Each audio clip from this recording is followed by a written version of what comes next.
save on my actual desktop, so we'll have it to post later.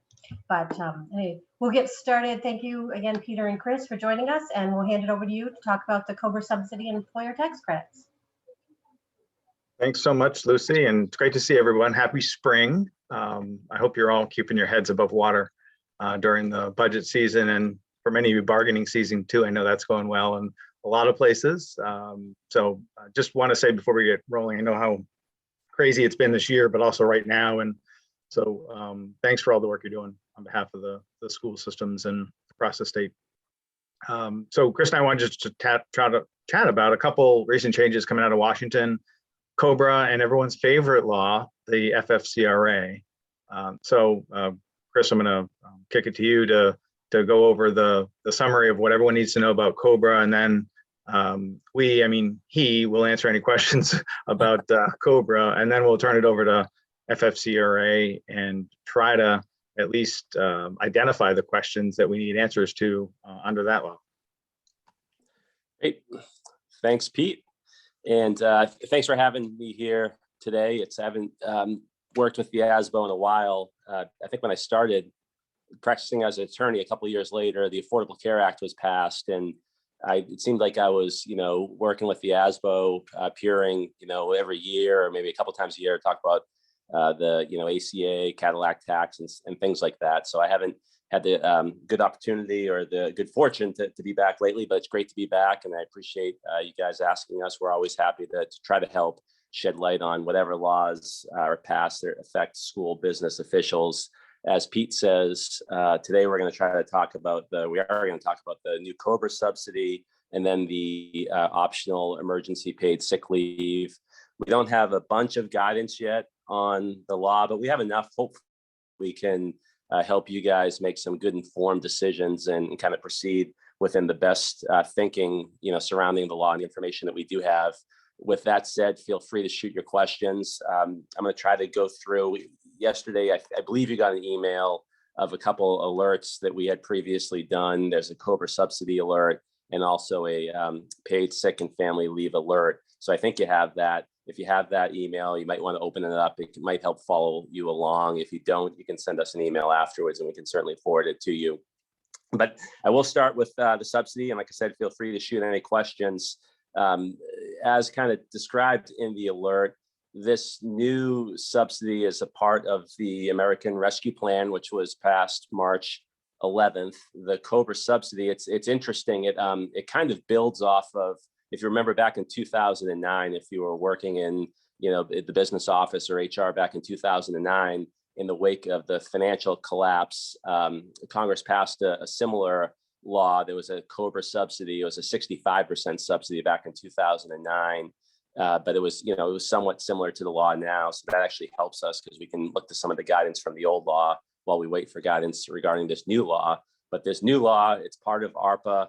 It's a COBRA subsidy. It basically results in free COBRA for any employee that has a involuntary termination of employment for a reason that's other than for gross misconduct. So an involuntary termination of employment for reasons other than gross misconduct, or any reduction of hours causing them to lose health insurance. If they experience a COBRA event, from one of those events from April 1st through September 30th, then they're eligible for this subsidy, subject to some terms and conditions. But basically, it's free COBRA. The COBRA beneficiary would elect COBRA, and it would enroll in COBRA. The school district, it looks like, based on all the guidance we have, would pay for the COBRA premium, out of the school district's pocket, and then would pursue employment tax refunds. It's a Medicare tax refund, is what you get when you file your quarterly 941.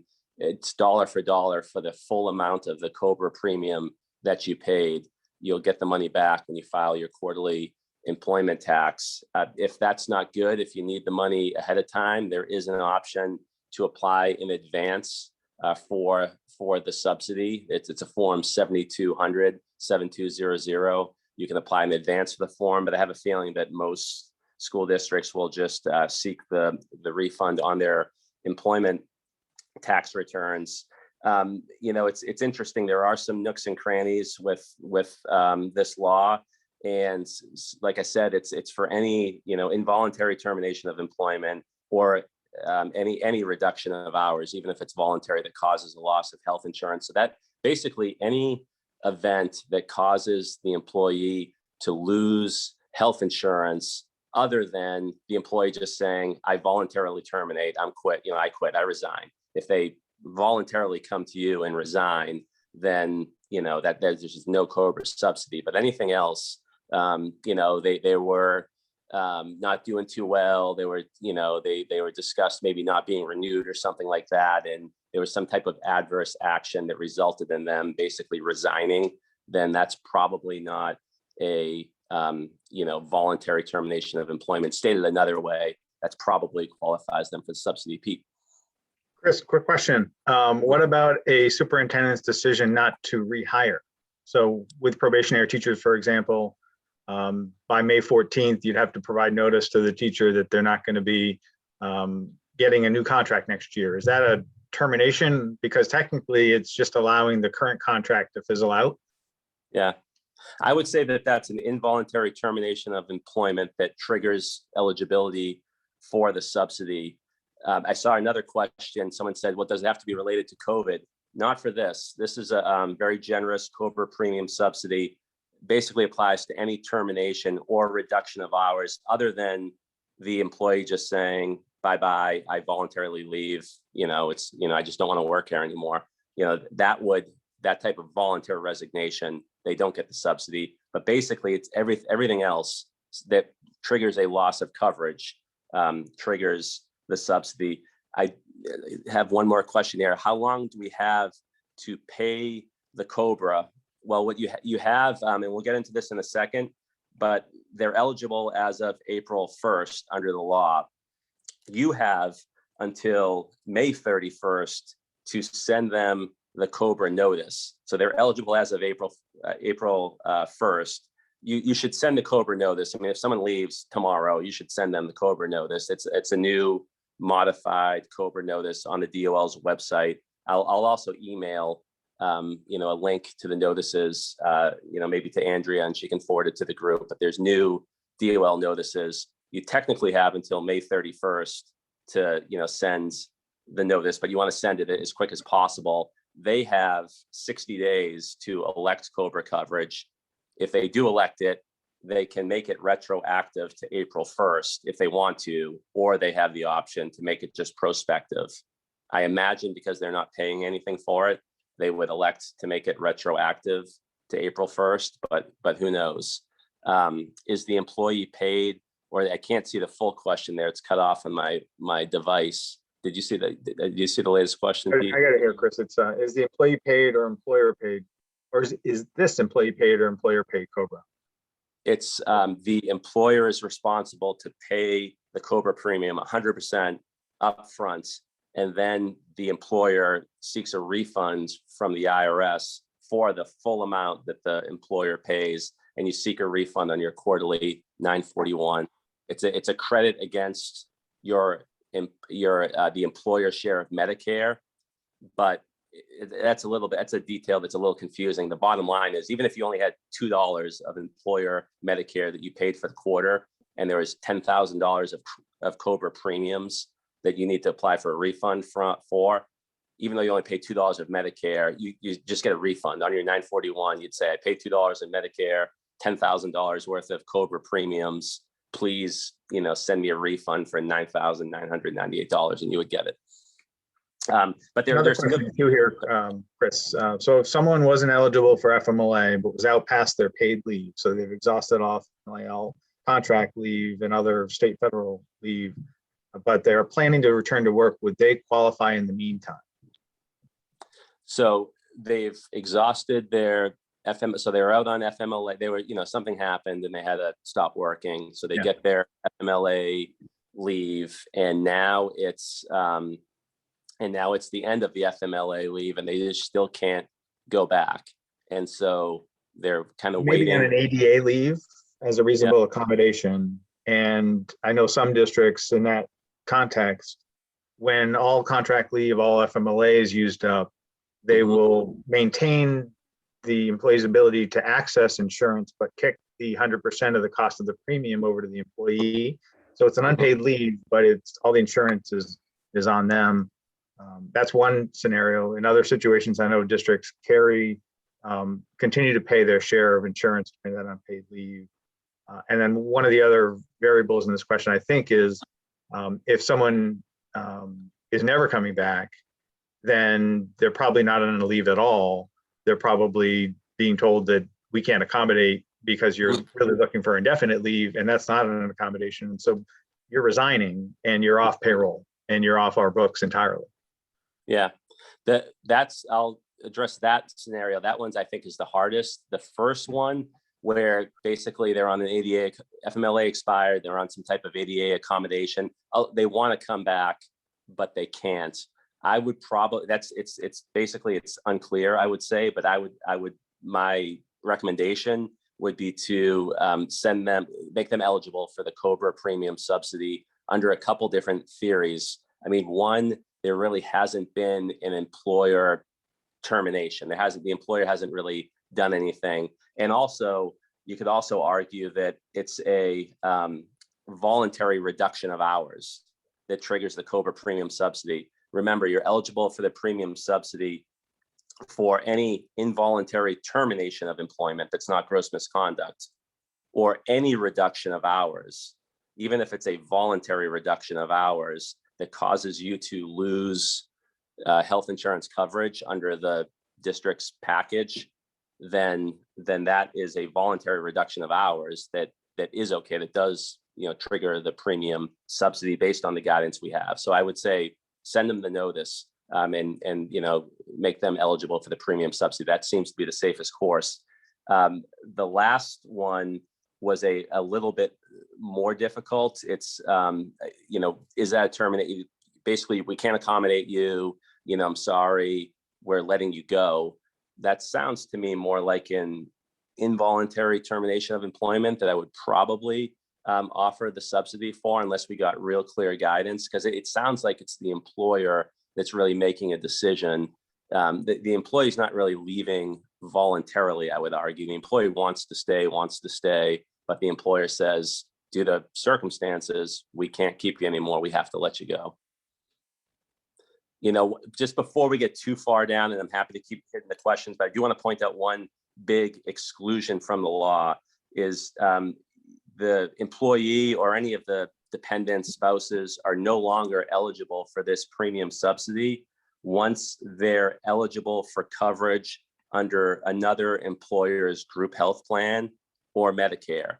So if you have a teacher who you terminate, and it's an involuntary termination, clearly that should trigger the COBRA subsidy, and it does.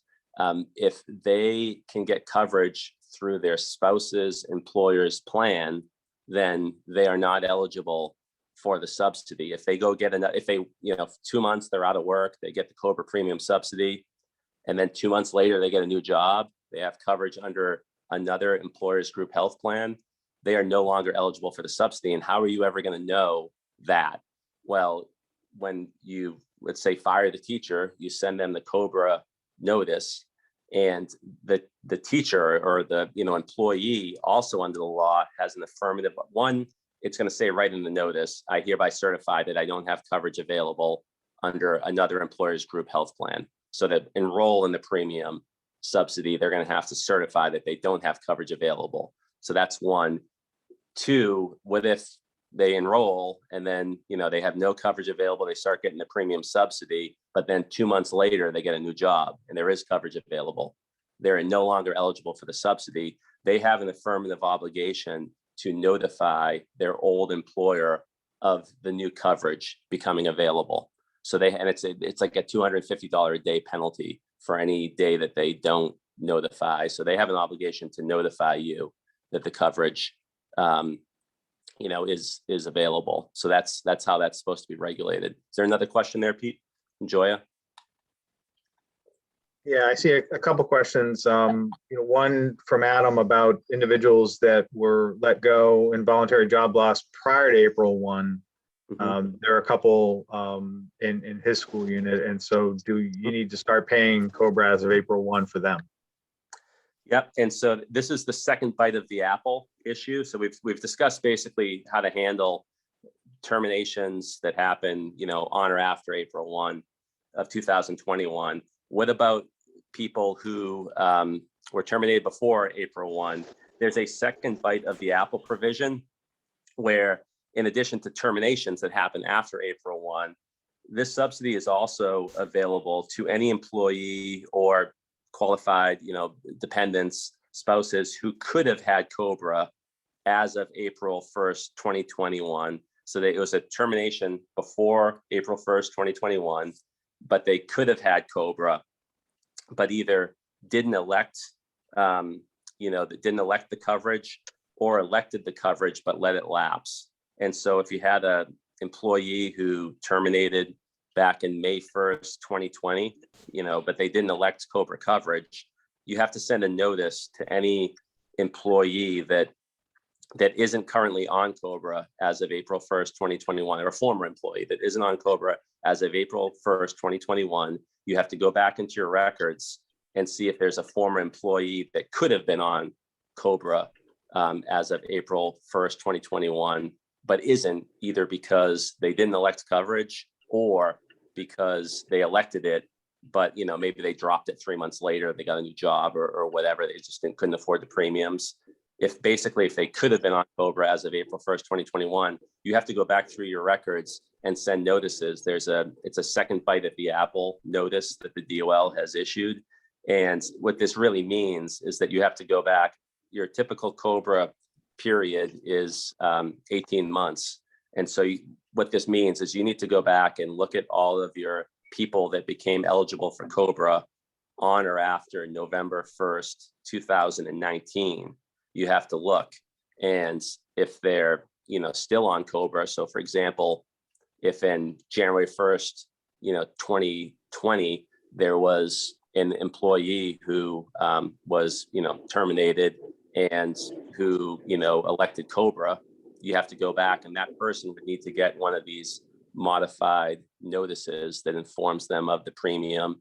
And if they have dropped COBRA, it tells them, gives them the option to now enroll in COBRA.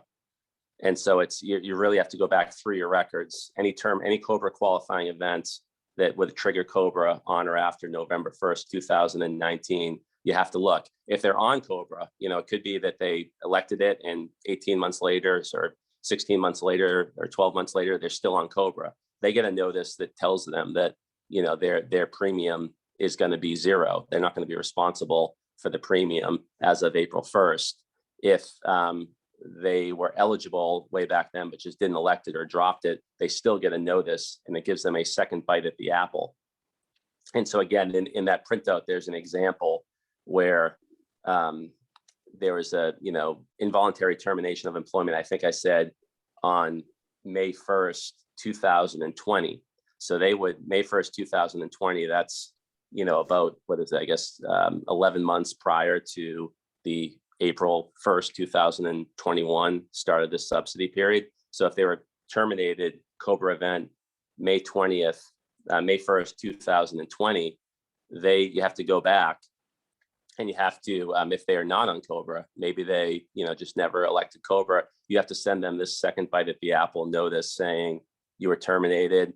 It's, as of April 1, 2021, you're still eligible for COBRA, which means you're still eligible for this premium subsidy. If you want to enroll, you can. If they elect to enroll, then their 18-month COBRA period will run until October 31st, 2021, from May 1st, 2020 to October 31st, 2021. That's the 18-month COBRA period. If they decide to elect COBRA in this second bite at the apple, they can enroll retroactively to April 1st, 2021.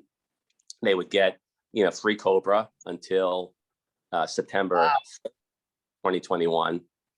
And then they would have one more month of their 18-month total COBRA period where they're still eligible for COBRA, but the premium subsidy is ended. So for that 1 month, they would have to pay out of pocket for COBRA. Just a couple questions, just to make sure it's really clear in my head. So it doesn't expand the 18 months, so it doesn't add No. more, right? And so if someone's on COBRA and has been for a number of months, it's come April 1 that it becomes the employer's responsibility to pay. It's not a retroactive look. You don't go back and pay that which has already been paid again. No. So that's just to make sure that's clear. And then, yeah, 2 questions I had. Thanks. Yeah. I see a question from Bill Adams about a decision not to rehire a probationary teacher. And the example is they came with their own insurance, so that I guess that they were never on the district's plan. Are we still responsible for COBRA coverage in that event? And they wouldn't be losing coverage from you, so you wouldn't be responsible for COBRA premiums in that instance. Yeah, that's correct. You would not be responsible. It needs to be any of these, involuntary termination or voluntary reduction of hours. It needs to, it needs to be involuntary termination or voluntary reduction of hours that causes you to lose coverage through the school district. That's otherwise COBRA just is not in play. 2 clarifying questions, one from Pete, one from Joya. Just wanted to hit home that point about when that responsibility would lapse on the district's part. If the employee jumps on COBRA, but then finds another job and becomes eligible under a different employer's plan, or their spouse gets a job and they have access through another, that's when the responsibility of the district would end, right? When that when they have eligibility for themselves, but also their dependents on a different employer-sponsored plan. Yes, that's the way the law is written. They would be required to notify the school district of this new available coverage, and then the school district would stop paying the COBRA premiums. Questions keep coming in fast and furious, Chris. Looks like, what if the employee was hired for a 1-year only position? Are they eligible? So it's a 1-year only position, and so they get health insurance. And then, I mean, it's all in, I guess, the details. I would probably say, we don't have, guidance on that. I would probably give it to them, assuming, it's a question of, they're hired for a 1-year position, but do they come back to you and say, hey, I'd really like to stay. Do you have anything for me? Can we keep this going? Can we keep it going? And the school district says, we love you, or maybe they say we hate you, but either way, we have nothing for you. You're done. I would probably say that that's an involuntary termination. I don't know. What do you think, Pete?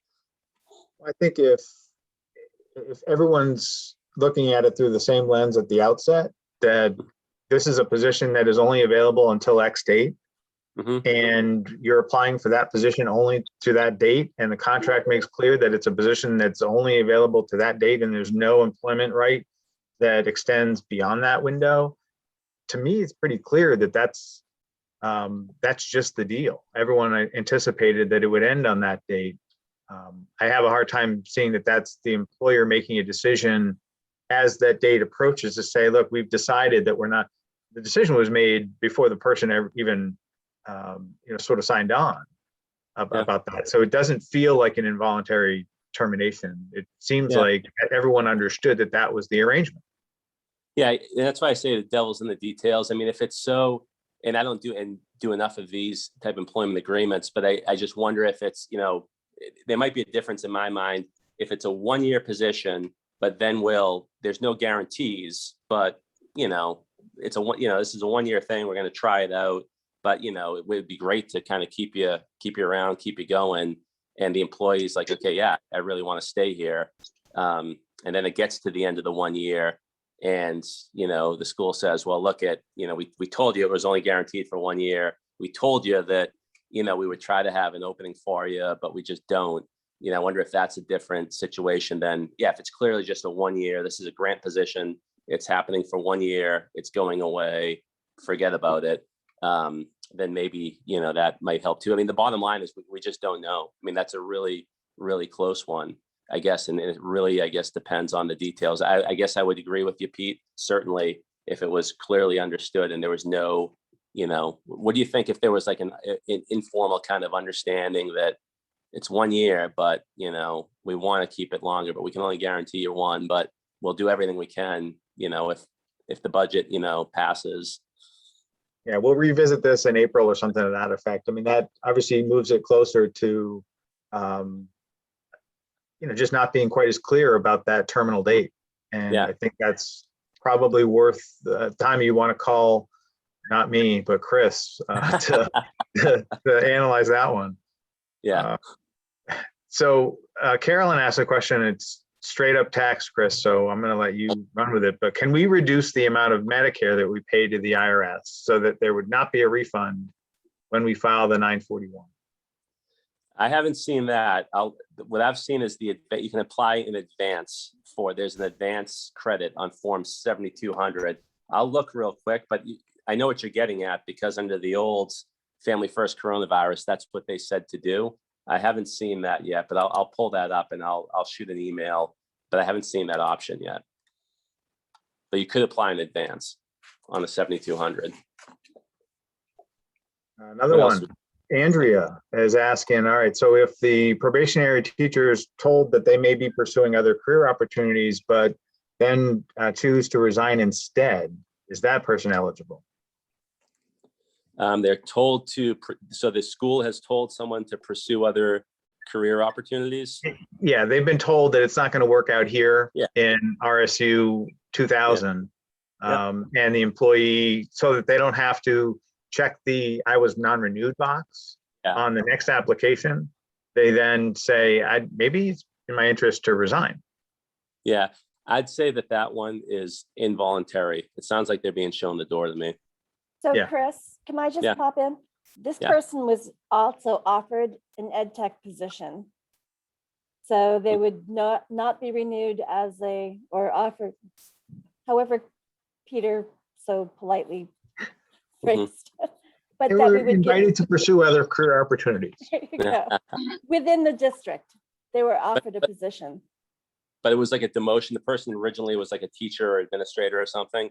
That to me sounds like a substantial, loss of pay, loss of duties, almost like quitting, quote unquote, for a good reason. To me, that sounds like a qualifying involuntary termination of at least their teacher position. That teacher position was, terminated. And so I think there's, if I recall, I think it's back from 2009, but there was some talk about you need an involuntary termination.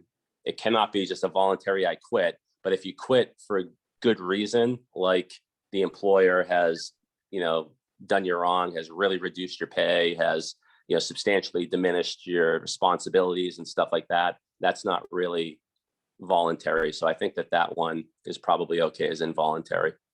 But Andrea, just a slight twist on that to a case that I had recently. It was a special ed teacher who was just not doing the paperwork necessary to comply with federal law. And she was informed that wasn't going to work out well for her in that particular school system. And yet she was offered another teaching position without the paperwork responsibility, without that heavy liability under federal law and exposure to IDEA, due process hearing events and the like, and civil rights issues. And it was a sort of a, for lack of a better word, sort of a more standard classroom position. And she took that. To my mind, that's without any reduction in pay, without any reduction in benefits, without any sort of title shift, still a teacher, still doing that, which that to me is much closer to a scenario where she wouldn't have resigned there. So I guess but the devil is in the details, as Chris pointed out. Let's see, there's one other notice, and I'm sure there'll be other questions, but one other notice. So you're responsible on a go forward basis when there's a termination, whether it's any type of COBRA event, even a voluntary termination, although they don't get the subsidy, you still, for the voluntary termination that is a COBRA event, you send the updated COBRA notice. There's a new updated COBRA notice that contains information about the subsidy. even the voluntary termination isn't eligible, but they still get this new notice. There's the second bite at the apple notice that we mentioned that's not for new terminations. That's for ones that happens since November 1st, 2019. You're going to go through your records and see if they would still be, eligible for COBRA as of April 1st, 2021. If so, they get the second bite at the apple notice. And the other notice is you need to send a notice of an upfront notice of the subsidy expiring. So the subsidy will expire by law on September 30th, 2021. Employers for all the COBRA beneficiaries that are getting this COBRA subsidy, you have to provide them a notice at least between 45 and 15 days prior to their subsidy terminating. And so most subsidies are going to terminate when the law says they do on September 30th of 2021. So that means between August 15th, 45 days prior, and September 15th of 2021, you're going to send a notice to all your COBRA beneficiaries getting this COBRA subsidy that their subsidy is going to terminate on 9/30/2021. Doesn't mean their COBRA terminates. It's just they're going to be responsible as of October 1st, if they're still on COBRA, to pay the full cost. Also, if you have someone who enrolls kind of under this, whose COBRA subsidy period, their 18-month period is going to end, let's say it's, June 1st, because, they were eligible for COBRA back in whenever that is, November of 2019, they've been on it for 17, 18 months. Their COBRA and their subsidy is going to end June 1st of 2021.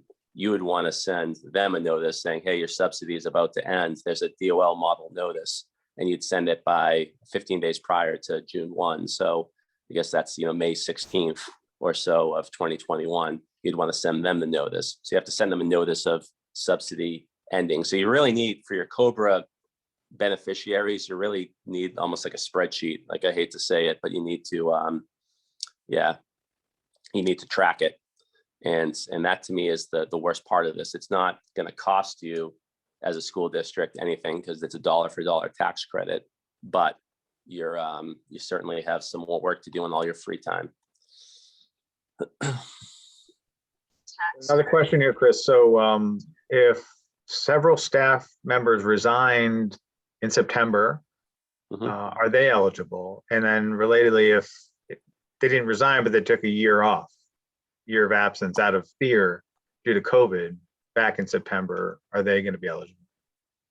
That sounds to me like a voluntary resignation. They resigned. So I don't see how that, they were sent, they resigned, they lost coverage, they were sent COBRA.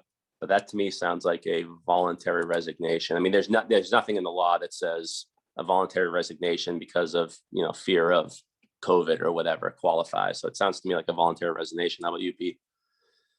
I think so. Although I think a voluntary resignation for good reason. I think to the extent that they were to claim that they asked for accommodations in the workplace and were denied those accommodations and didn't feel like they had a choice because their doctor was saying they needed this and the school wasn't providing it, then it becomes maybe a little bit more murky. But I do think that if someone just says, look, I'm out, I'm not touching, the COVID thing this year. And they did, they just had that pure notice that they're not coming in. That to me does sound like a pure voluntary decision on their end. Yeah, I'm pulling up to see if I can find something on the old guidance. Yeah. So let's see. Do you know how the billing's handled, Chris? I mean, because one question Adam's asking is how will Anthem know whether to bill us or the employee for COBRA through September? Do we need to reach out to Anthem, or how does that work? I would talk to Anthem, but the law says the employer is responsible to pay the premium to the health insurer. So, it's presumably, so you're going to have a COBRA notice, you're going to have someone enroll. Anthem's going to know that they're enrolling on COBRA. So I would expect that they're gonna send the bill to the school, but I would double check with Anthem if that's the question.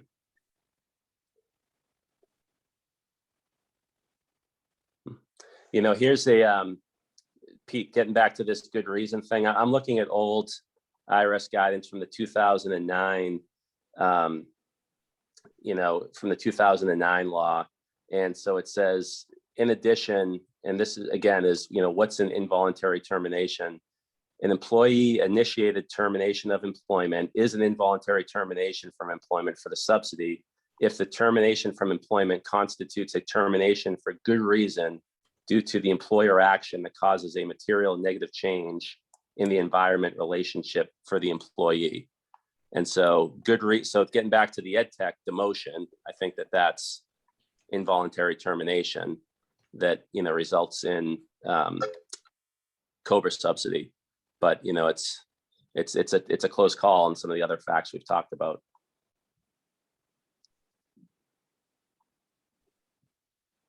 You know, it's getting back to this, you know, getting back to this definition. I guess I'll read the rest of this real quick because I think it's instructive. An involuntary termination also includes the employer's failure to renew a contract at the time the contract expires if the employee was willing and able to execute a new contract, providing terms and conditions similar to those in the expiring contract and to continue providing services. So that actually, which is somewhat generous, I think, to the COBRA premium, you know, qualification, but that seems to say that in that 1-year contract where, you know, they sign a 1-year contract and then the year's up, you know, and they're done. That looks to me, I'll read it again, but that looks to me like an involuntary termination that generates, you know, eligibility for the subsidy because it includes an employer's failure to renew a contract at the time the contract expires if the employee was willing and able to execute a new contract, providing terms and conditions similar to those in the expiring contract. Yeah. Exercise to terminate the employment. Okay. I guess in some instances they're going to be willing and able. In some instances they're going to be, no, I knew what I was doing at the outset. I don't want to continue working beyond that period of time. I got what I need. Yeah, and that's why I think it's really the devil's in the details. It's kind of like, you know, if the employee comes back and says, I'm willing and able, but, you know, employer says no, that's different than if they just, you know, if the employee says, okay, it was 1 year, I got what I bargained for, that's what I wanted, and I'm out of here. That seems like a voluntary termination. So I'm asking if someone resigns because you're asking them to work harder. To work harder? Yeah. So they resign. Additional hours, a change in shift, if you will. Yeah, I mean, well, I think that's let's see. Yeah, let's see. Well, let's just see. I mean, good. So there is a COBRA. You're eligible for the COBRA subsidy if you're an employee and you terminate for good reason, which is a termination due to the employer action that causes a material negative change in the employment relationship. So if you're just saying you don't work hard enough, I think you need to work harder. I mean, that's not, in my mind, that's not eligible for the subsidy. That's not the employer making a material negative change in the employment relationship. That's the employer saying you're not doing your job. But if Chris, it was if someone's a 0.8 position and we're requiring it to be full-time next year, and they say, well, I don't want to work full-time. I don't want to go to 5 days a week. I like my 4 days, so I'm going to leave. Yeah, and that one, let's see. That one seems more like I'm leaving for good reason to me because it's the employer is changing the deal. And the employee says, no, I mean, the deal was 4 days. And now you're saying I can't work 4 days. You're terminating my 4-day position. And if I want to stay, I have to work an extra day. And to me, that's a material negative change in the employment relationship. You're making me, go to work a day that I wasn't able or willing to go to work. So I would probably lean to giving them the subsidy for that. But I don't know, Peter. That rings true to me too. Although additional pay, some people, this is how crazy this can be. some people would love the fact that they're getting an extra 0.2 in their Yeah. paycheck, right? And some people would say that doesn't work for me and my family. And so I think it's going to have to hinge on, what happens in that conversation with that employee when you inform him or her of what the expectation will be and whether they're happy or not. Yeah. One other language in this IRS notice I'm reading, and I'll send this, I can send this notice to Andrea, if it's okay, I'll forward it to you and you can send it. This is a 2009 notice that's not, binding anymore because it's related to a 2009 COBRA subsidy that's now no longer the law, but I think it is helpful and instructive on how, although we don't know exactly what the IRS would say, how they might rule, because it's the same thing, involuntary termination, it's the same standard. And it means a severance from employment due to an independent exercise of unilateral authority by the employer to terminate employment other than due to the employee's implicit or explicit request, where the employee was willing and able to continue providing services. So if the employee is willing and able to provide services and doesn't implicitly or explicitly request to leave, they're not, it's an involuntary termination if there's any independent exercise of unilateral authority by the employer. So it's pretty broad. Under the old, definitions that we would expect the IRS would use for this new subsidy as well.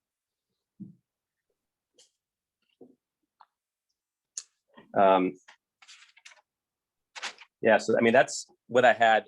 I want to certainly save some time because I have a feeling it's going to be a lively question and Q&A regarding the paid sick and family leave. So I'm happy to turn it over and then revisit any other questions at the end. Maybe we'll still have some time at the end. So I guess we can talk about FFCRA, everybody's favorite law. And Chris, I'm going to shut my chat or close that window. So if you want to just track that, if you could, just so it's easier, I can pull up some information on my screen. So anyone here think that FFCRA was dead back in December? Because I certainly did. And the way I look at it, kind of fell into the grave. Congress sort of pulled it out again. It was supposed to sort of fall back in the grave, and then Congress pulled it out again back in March with the American Rescue Plan Act of 2021. So that's I'll just be honest, and we're all friends here. I mean, it's a super technical law, and there's a lot of nooks and crannies to it. What we wanted to do today is just try to make some sense of it, try to help you walk away with what you need to know, identify some questions that we know answers to, and give those to you, identify questions where we don't know the answers, but give you our best estimate of what that would be. And then for those of you that are deciding what to do here, at least give you some things to think about. And we're not going to push you in one direction or the other.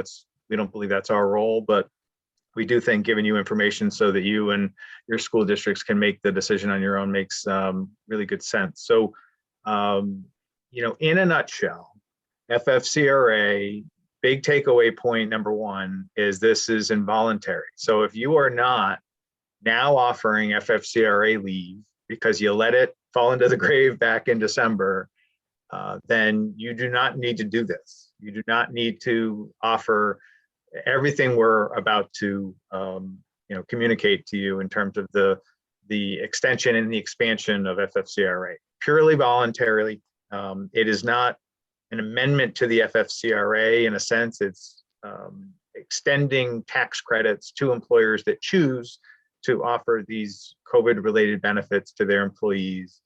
That's really important takeaway number one. You don't have to do anything if you don't want to add anything onto your to-do list at this moment.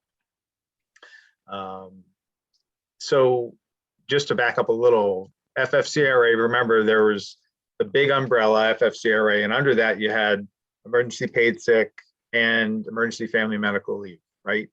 And there were reasons why you could sort of fit under one of those boxes. one of those boxes. One thing that this the ARPA law did was to say, even though FFCRA was supposed to die on December 31st, it kind of lived on. It was supposed to die again in the end of March. It's extending that on a voluntary basis from April 1 through the end of September of this year. So that's one thing it does. All right. So employers can offer these benefits to employees for a longer period of time, and they can get tax credits. Chris is going to talk through the tax credit process with you. And importantly, it does say that even governmental employers, although they couldn't get access to the tax credits in 2020, they couldn't get access to the tax credit in the first quarter of 2021. As of April 1st and through September, they do have the ability, if they offer, to take advantage of the tax credit. So schools would be able to do that. So expansion of the leave is point number 2. That's really what ARPA did in part. The third point is that it expanded the reasons employers could offer leave and paid leave for employees. So you'll remember that there were originally 5 reasons for employees to take emergency paid sick leave. The subject to quarantine, advised by a healthcare provider to self-isolate, experiencing COVID symptoms, seeking diagnosis. And then there were the caring for reasons, caring for someone with COVID, caring for someone, for a child who was unable to go to school, unable to go to daycare because the daycare was closed.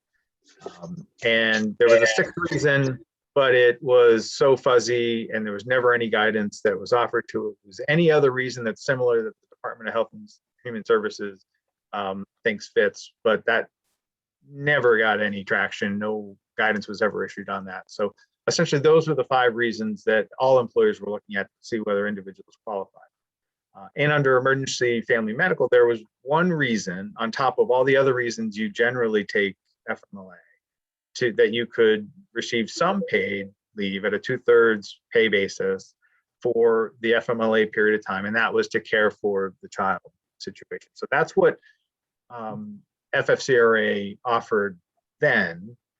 Now, Congress is saying that there are more reasons that you can take advantage of emergency paid sick and more reasons that you can take advantage of emergency family medical. So they're expanding those buckets, if you will. The 3 new reasons under emergency paid sick leave are the employees waiting for results of a test or a diagnosis of COVID, they've been exposed to COVID, or the employee's employer, so the school has said, go get a test and diagnosis because we're interested to know whether you have COVID. That's number 1. Number 2, they're getting vaccinated for COVID, and they need time in order to go and get their second shot or whatever. And then the employee is either recovering from an injury, disability, illness, or condition because they're having symptoms in the wake of their shot.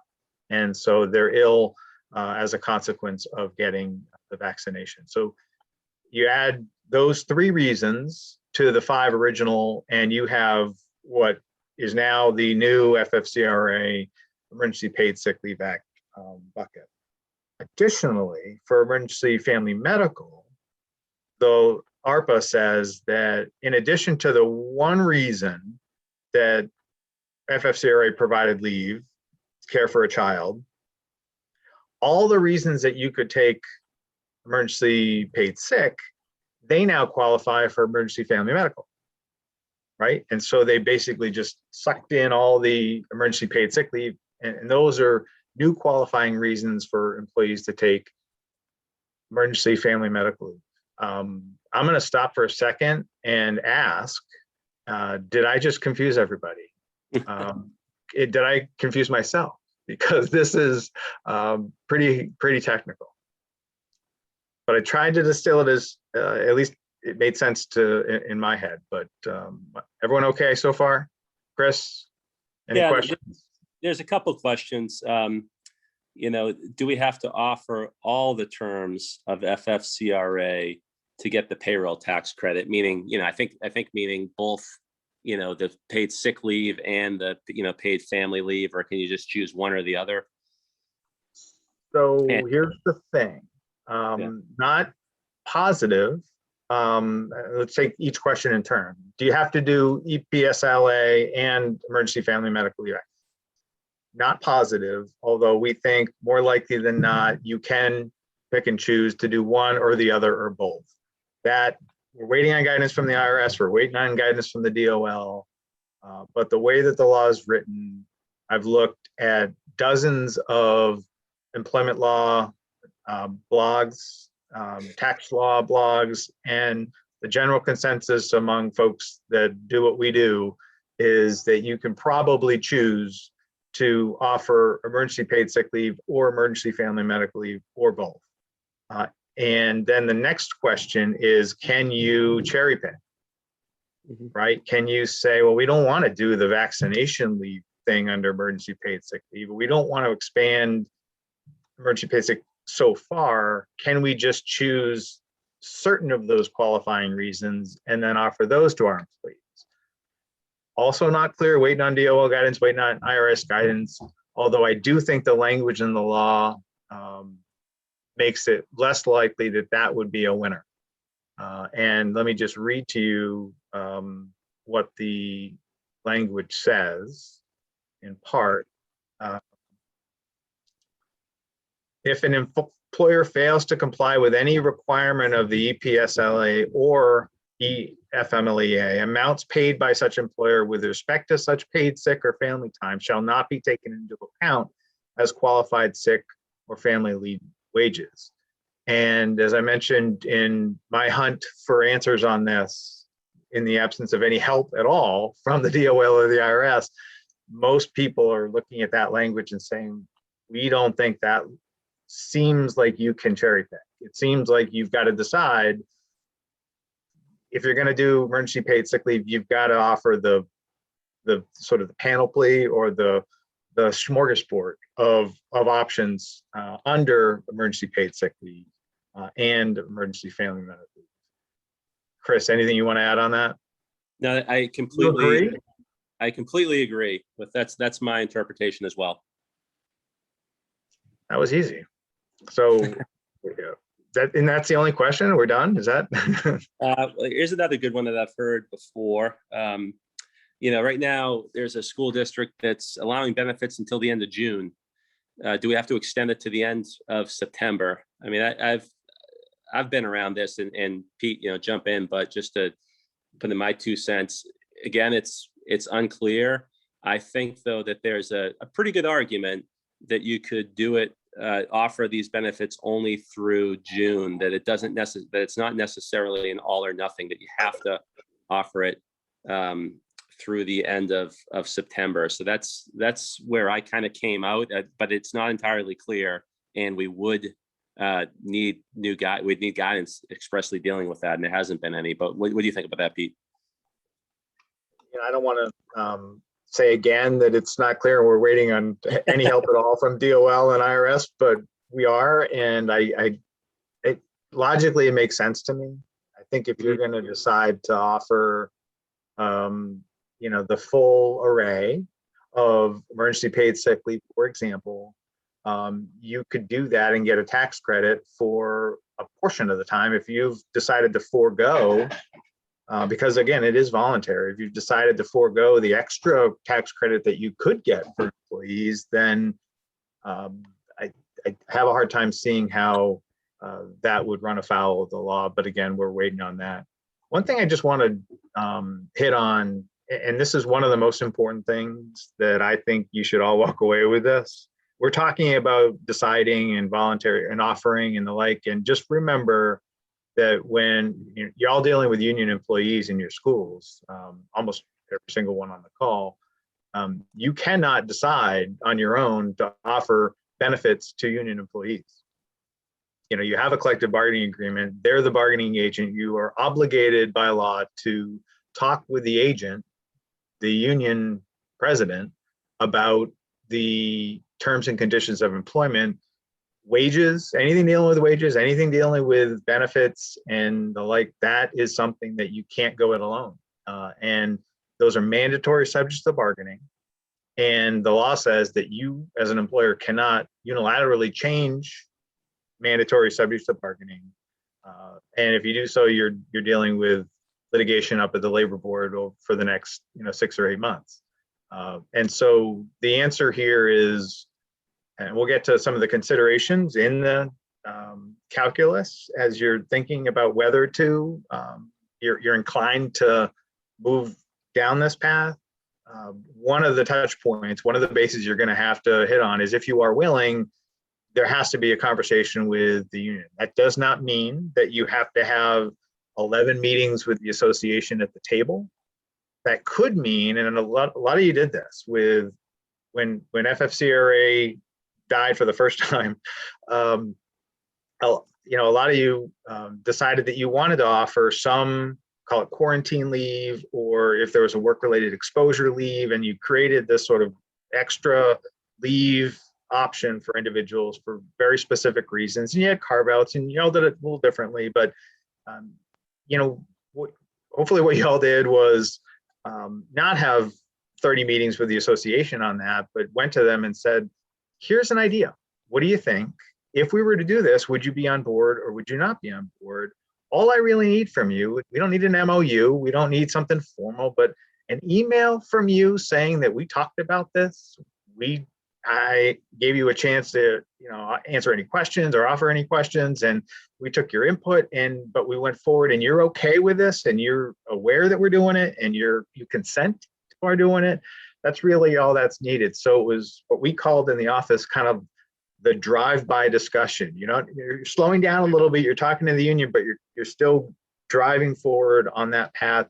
That's what you would need to do at a minimum if you decided as a school system that you wanted to move down this direction. It wouldn't necessarily have to be a super formal 30-month-long process to negotiate.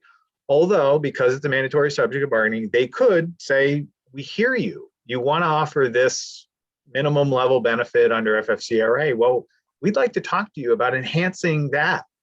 And we want to talk about more. So it may be, and that's a consideration, maybe something that it might open up a conversation, and it might lead to more extensive negotiations, because, unions are always able to ask for more than what the floor is. Chris, any additional comment on that? No, that sounds good to me as far as, the bargaining stuff. That all sounds right to me. I do have a question for Pete. It says, regarding offering the paid leave, how are you advising your clients? In my opinion, offering this cloud-based sick leave may prohibit employees from vaccinating if it doesn't affect their sick time. So I'm not,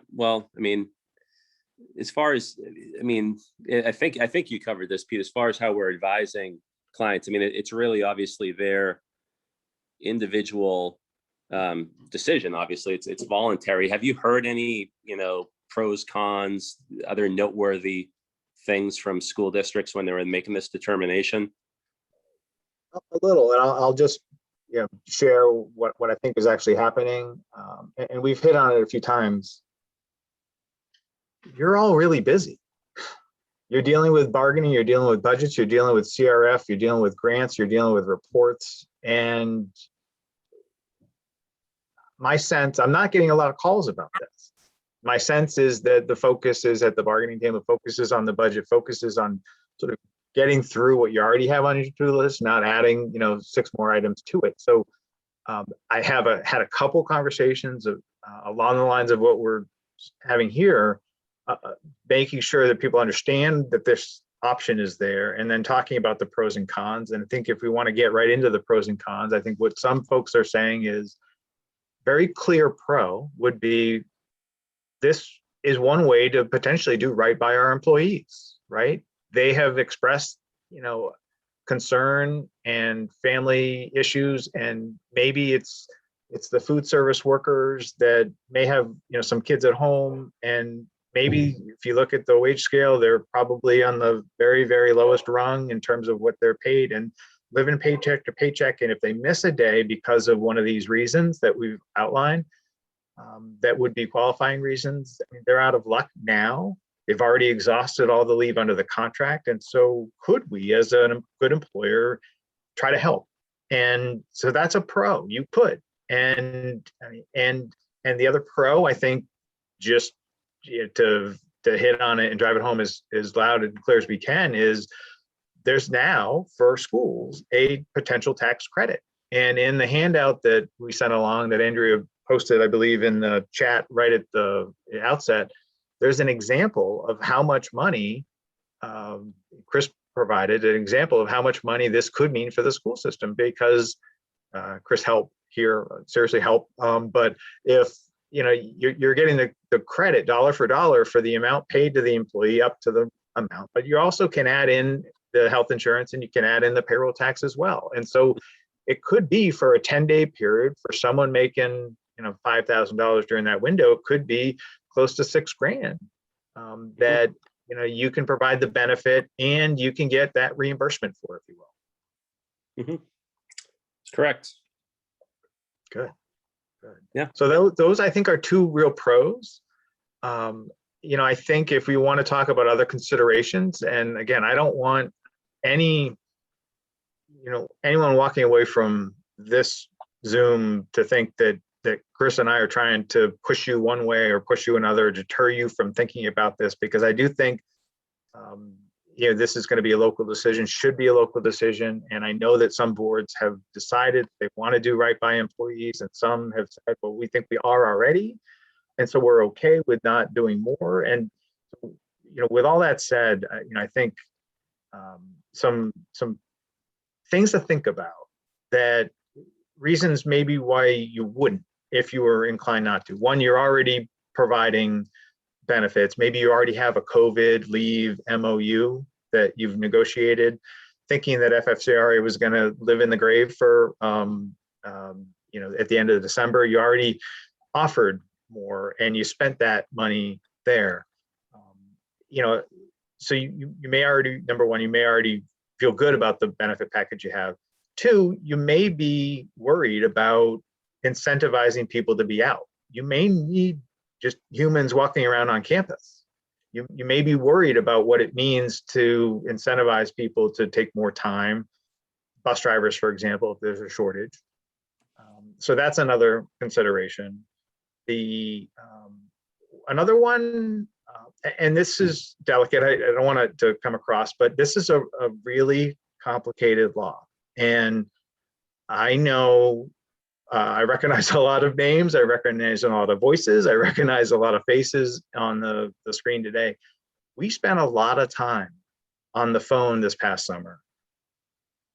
And there are 6 or 7 attorneys in the office that did as well, answering questions, trying to sort out what all these terms mean under this pretty complicated web of an FFCRA. And now there's more to it. So some of those questions were answered, right? And you may have greater clarity. You did have to incur a cost to get those answers, right? And so, and we were happy to provide it, and I love the work.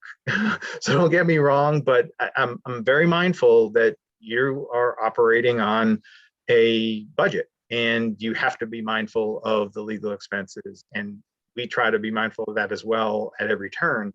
But just understand that there are some nooks and crannies to the old FFCRA that still are there.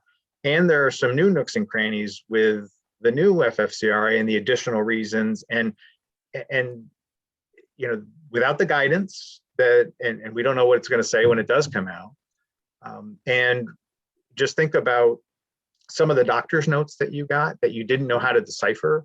Think about the individuals that told you one thing, and then you found out it may not have been just the way they described it. And so where you throw in a complex law and you throw in people and you throw in doctor's notes that are always as helpful as can be, there's the potential that you're going to be scratching your head at times and may need to reach out for help. So there's a potential cost associated with trying to understand and comply.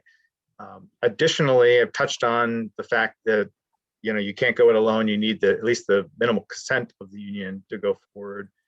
It may turn into more with the union. They may want to enhance even the FFCRA modified benefit. We are dealing with a situation where there are some unknowns, still waiting on the guidance. The other thing about it is this, Chris and I were talking about this yesterday. This is a new bank of days. So under the Emergency Paid Sick Leave Act, if you decide to voluntarily extend after April 1, employees would get another 80 hours of leave. So it's not just allowing them to use up the old 80. They would still be able to allow to use up the old 80, but then they'd get a new bank, right? And practically speaking, what that means is those are days that kind of come off the top, if you will, and this is how it's working in my mind. But that by offering them paid leave under this FFCRA expansion, in effect, what you're doing is you're allowing them to hold on to their sick days, right? And their personal days and their vacation days. And there's no obligation to exhaust the contract leave that they have. So they're holding on to that.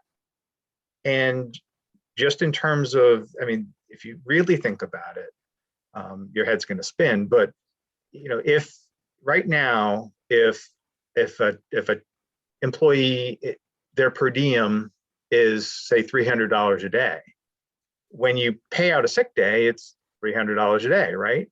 If they hold it, and you're in now a new fiscal year, a new contract year with a different per diem because they got a raise, when you pay that sick day, it's at a higher rate. It may be 320, it may be 305, it may be whatever it is, depending on whether how much of a raise they got, whether they jumped lanes, whether they jumped you know, into a bigger bucket or a bigger step increase, for example.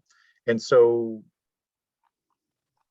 what does that mean at the end of the day in terms of dollars and cents?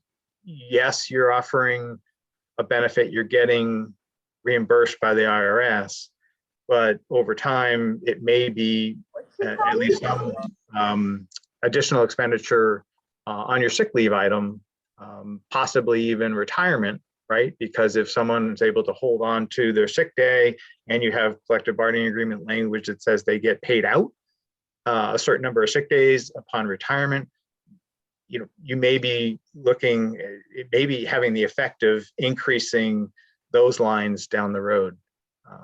Anything else I missed from our conversation yesterday, Chris, that you wanted to touch on there? No, I mean, that's, you're right on point, Pete. I do have a question from Adam that I think is a good one. If we decide we do not want to offer this leave, do we have to notify our employees or unions of our decision? Or is it simply a non-issue that we don't need to formally address? I don't think you need to make it complicated and say, because look, this is a mouthful. We've spent, you know, 30 minutes just trying to talk about, you know, what the law is. I think I would not necessarily go the approach of informing everyone that there's this potential new great benefit and then saying, dangle it in front of somebody and then say, but we're not going to offer it. I would just rather have you all have a sense of what the potential benefit is. And to the extent that you're not inclined in central office to recommend that the board go down this path, I think I'd have a reason so that when an employee came to ask, or when the union came to approach you about the possibility, you could say, look, we've looked at it internally. I wanted to help you. There is a benefit. You know, you're saying it's all good. We also thought about the good, but we thought about these items as well. And for that reason, we're just not inclined. So I'd have an explanation. I'd have that ready. And if you need help in that regard, you know, we can certainly help with the messaging. I do think it's in this area, it is, it's nice to be able to convey a no, especially during the pandemic, especially when we're dealing with leave related issues that are sensitive. Emotions are high. We're dealing with pay and individuals that may be out of leave and then maybe having to think about what that means in terms of their paychecks and the food that they can put on their table. So I think you want to always keep in the back of the mind that, you know, you want to have the kid gloves on, and you want to be able to message something and to say, we care about you. We understand that there's a benefit there. However, we believe for these reasons that the benefits that we now are offering, because we, you know, spent so much time working with the union to shape a COVID leave law in the wake of the FFCRA's first demise, we've worked on this, and we're happy with the benefit, and let us help you understand, you know, what, you know, how that's been working so well for our employees. You message it that way, as opposed to say, no, we're not interested in thinking about something that may help you. Are there really 11 questions in the chat, Chris? It's like there are 11 questions in the chat. Let's see. Okay, so, well, I'll start from the bottom. If we didn't extend it in January, can we or should we extend it now? If we extend it now, wouldn't it just be the 80 hours? And so I think that gets to if you did extend it now, right, from April 1st, 2021, you know, forward, there's a new bucket of sick leave for 80 hours. I think that's what they're getting at. And I think you've addressed kind of the pros and the cons, I mean, of extending it. It's really obviously a local choice. Definitely a local choice. Definitely a new bucket of 80 hours.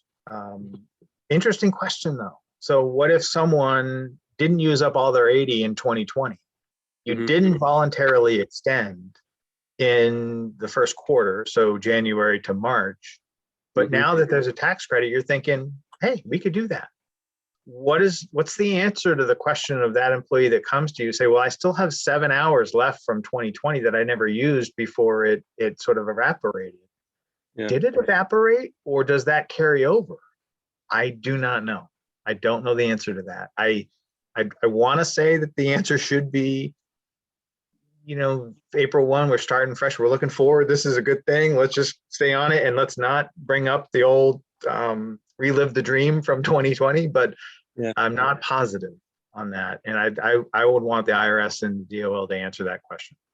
Yeah. We already extended the leave previously under an MOU. Do we now just qualify for the tax credit for the time used between April and September, or do we have to offer an additional bucket of leave? Well, the only tax credits you're going to qualify for are the ones from April through leave from April through September, because ARPA is the one that opened these tax credits up. ARPA is the American Rescue Plan Act, and it took effect March 11th, 2021, and for the first time it opened these tax credits up to school districts, which under any interpretation I've seen means for the optional go forward period, the tax credits would only be available for April through September leave. And there's clearly a new bucket, if you do extend it, a new bucket, 10 days of sick leave. I don't know if we've talked about this. I was kind of scrolling through for some other information about another question, but as far as there's, if you do extend it, there's a new bucket of sick leave. It's unclear whether or not there's a new bucket of, family medical leave. There's 12 weeks of family medical leave provided under the law. And it might not be such a big question with respect to school districts, because most of you, didn't, offer this, I guess, or didn't have any tax credits that you took in 2020 for any, paid family leave. So there is no tax credits you took. But if you did if you took $10,000, I guess in the private sector, we're getting questions like, well, we took $10,000 of tax credits for family leave in 2020. And now if we extend for April through September, is it a new bucket? Is there a new $12,000 of family leave tax credits? Because we already took a bunch in 2020. That question's unclear, but I don't think it's a big deal for schools, because I don't think schools didn't get the tax credits in 2020. So it looks like you have $12,000 of potential family medical leave wages available for tax credits. There's one other thing. I think I heard the question to have embedded within it, what if we had a COVID MOU that offers some leave already? can we get the tax credit for that? And so here's the thing, and it goes back to something that we said we aren't positive on, but I'm not aware of a school district that entered into a COVID MOU after January that included all of the reasons we just talked about that would have been covered under the new ARPA. So the original 5 plus the 3, most of the COVID MOUs that I saw offered leave in a very discrete circumstance. And it was leave where you've been exposed at work and a limited bucket of new days, paid leave for that instance where they were, because the teacher was exposed at work, close contact, they were forced to go home for, X days. And the school agreed because they were trying to show up, trying to do right by the school system, they would pay for that discrete instance, not for the vaccination, not for the other reasons under ARPA. And so I think our best decision or conclusion at this point is that if you're offering COVID related leave for one of the reasons or two of the reasons, but it's not a perfect fit with what the reason is set forth under the FFCRA regulations. If it's FFCRA like leave, but it's not FFCRA leave, I think there's a real question, and probably the answer is no, that you'd qualify for the tax credit for that. I think it goes back to the cherry picking point. You have to comply with the Emergency Paid Sick Leave Act in order to get the Emergency Paid Sick Leave Act credit. That's how I read the law, and it's a single sentence, waiting on guidance. But I think that's the conclusion we're coming down to. Yeah, that sounds right. Just to shift gears, a good question, just quickly, and we can shift back. But about the COBRA subsidy, someone in the chat said, is that the COBRA subsidy available for dental and vision? And again, the answer is we don't know under the current law whether or not the COBRA subsidy is available for dental and vision. I was kind of Googling here and refreshing my memory from 2009, which is not crystal clear, but I refreshed my memory. And in the 2009 COBRA subsidy, the subsidy was available. Subsequent IRS guidance came out and says the subsidy is available for dental and vision. So I expect that the future IRS guidance will say the subsidy now is also available for dental and vision COBRA. So I guess my best guess is that it is available, but we don't have definitive guidance.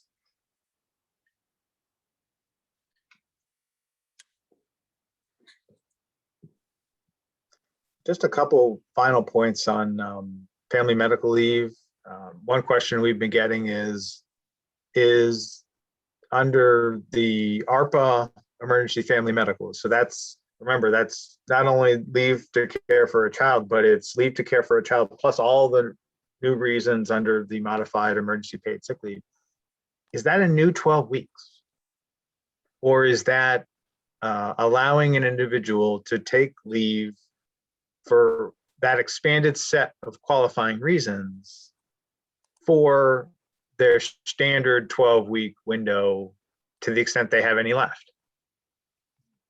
And we're waiting on guidance on it. We've thrown a lifeline out to the DOL and IRS waiting, but I think the most logical conclusion there, Chris, tell me if you disagree, but I think probably not a new bucket of 12 weeks of leave under FMLA, probably additional reasons that you could take your current bucket of 12 weeks. I agree. That's my conclusion. Really, again, the law is not entirely clear, but I think that's the fairest reading of the law. That's what we proceed under. And that said, it wouldn't completely shock me if they decided to get generous and give a new 12 buckets, but we cannot, I agree with you, the fairest reading that there is not a new 12 weeks. That's the fairest reading. And so that's what I will proceed under until they tell me otherwise. The other FMLA related question is, it's a little technical. I'll try to, not get too much into the weeds, but ARPA is modified the tax code. It didn't modify the FMLA. And so it's a tax credit law that was passed in March. It wasn't an FMLA leave law. It did say that there are new reasons you can take FMLA and get a credit for them. But there is an open question. I'm just going to put it out there. Hopefully heads don't spin.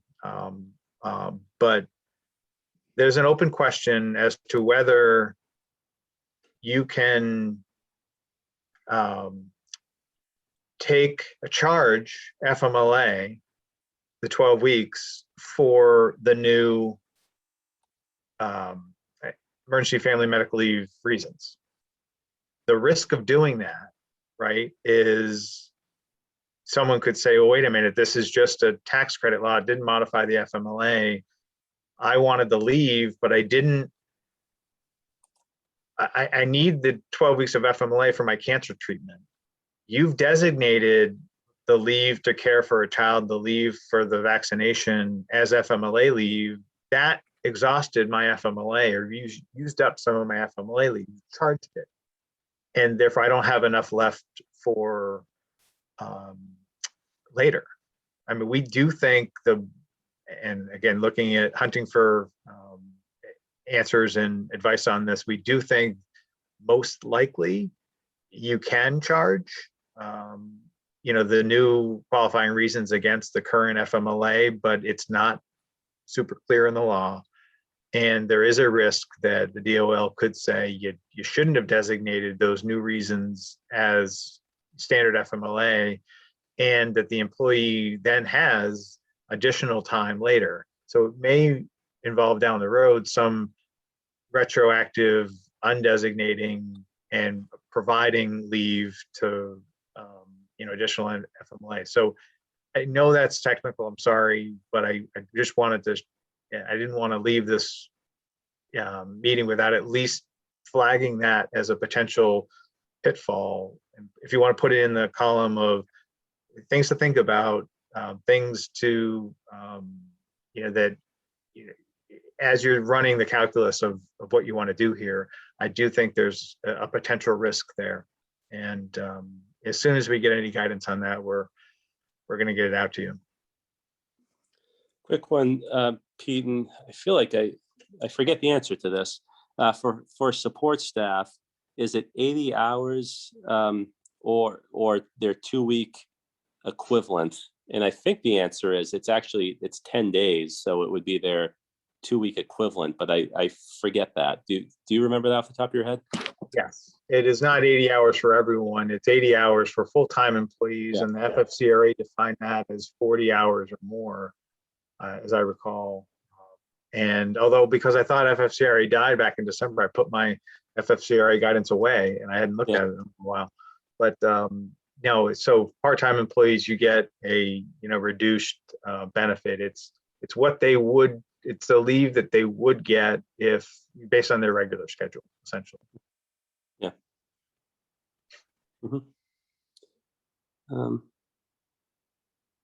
And here's let's see, Deb Roberts has a good piece of information here. I just want to, for those of you who are participating in MSMA Dental, you should have received a communication from Wendy Douglas related to this. Our coverage counsel had advised us that it does extend to dental. Reach out to Wendy if you have questions. Thank you, Deb. That's like I said, that's my opinion as well, based on basically the 2009 guidance that it would apply to dental. So thank you. And if you don't have MSMA, I would just talk to whoever your dental carrier is.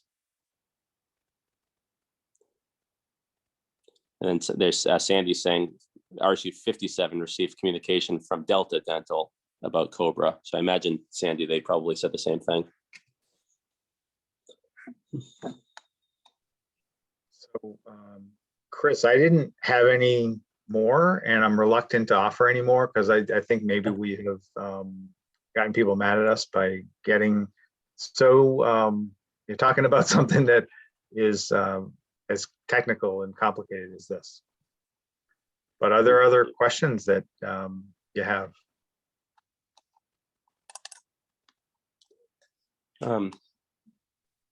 And I'll send links, like I say, I think most of you have probably already seen it, but I'll send the DOL links to the updated COBRA notices, and I'll send, I'm kind of going both ways, but I'll send around that 2009 IRS guidance around involuntary terminations. Again, it doesn't apply. It's not good law because it relates to 2009 law, but it does. It's what I'm essentially practicing off of until I actually get, good current guidance from the IRS about involuntary terminations. I'm assuming that they'll follow their old 2009 guidance. So I'll send it because I think it might be helpful to some of you, but just need to make that stipulation there.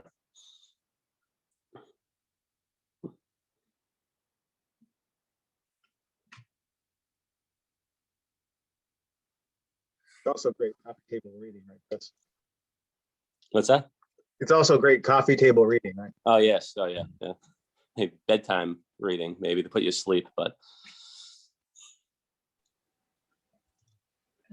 So Chris and Peter, thank you very much. We're eagerly awaiting the guidance that comes from this. Do you have an FAQ that you're putting together from the different conversations that you've been having that we might be able to get a copy of? We do not. We have the alert that we provided earlier, but no, we haven't done a separate FAQ. We've tried to share everything that we know, Okay. and like I said, we are waiting on some more. But as soon as we get that guidance, we'll be sending out a new alert. Chris and I will be on that. Okay. Great. We'll watch for that, and we'll make sure that we get that out to the membership when that's available. Are there any other questions? I think we've got most of them that are in the chat. So maybe another couple seconds to see if there's anything else.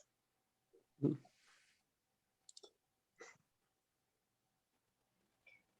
think our brains are all pretty much on this. Well, thank you so much for having us, and enjoy the rest of the Friday, and hope you all have a wonderful weekend. Yes, thank you for being here and presenting and giving us some information. Again, we look forward to the guidelines as they come out, and we'll make sure again to get that out to the membership. So thank you all for joining us, and we hope to have another, don't forget Tri-State in May, and we're hoping to have another MeASBO meeting in June, I believe. Another short meeting like we've been doing. So we'll send information out about that when that's available. So thank you, Pete and Chris, and everybody have a great weekend. Thank you. Thanks all. Okay.